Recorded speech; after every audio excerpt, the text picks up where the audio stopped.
there are several reports coming out over the last few years of violent crimes with guns, and the guns being tracked down to being U.S. military firearms, many of which have committed hundreds of crimes.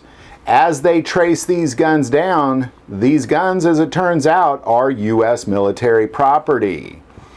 A recent Beretta 92 that was used in a crime in New York City was tracked down to Fort Bragg, North Carolina. When the U.S. military was contacted, their records showed that gun was in the safe at Fort Bragg. But as it was, no, it happened to be being used for a few years in crimes all around New York City. There are at least 1,900 firearms that are lost or missing from the U.S. military between 2010 and 2020. Among the lost or stolen weapons are 1,179 rifles. Now I'm assuming these are M16s or M4s because M16s are also being traced as being guns used in crimes that are the property of the U.S. military.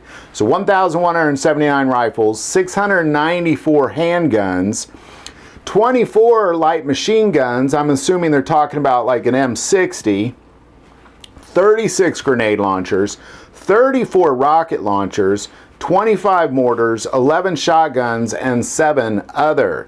Now, you might say, well, so what if you have a rocket launcher or grenade launcher? You need the ammo. Well, as it turns out, a lot of armor-piercing grenades from grenade launchers are missing, as well as rockets.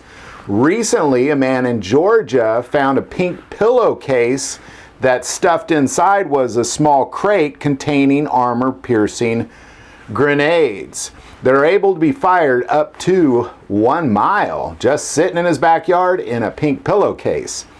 Now, what this says to me is that there's clearly some theft of people in the military seeing that there's vulnerability to the security of these firearms. I don't know what that looks like.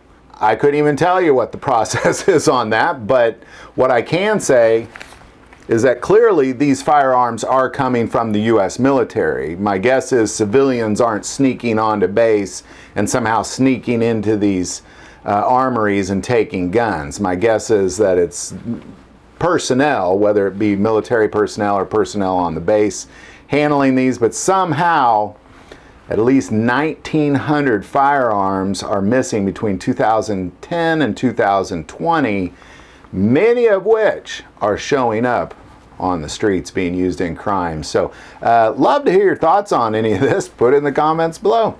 If you like this video, click like and subscribe. If you feel called to support this channel through Patreon, that link is below. But the most important part of this channel is we take prayer requests, so never hesitate to send that in. Thank you for watching this episode of God, Family, and Guns. And as always, love God, love your family, and love guns.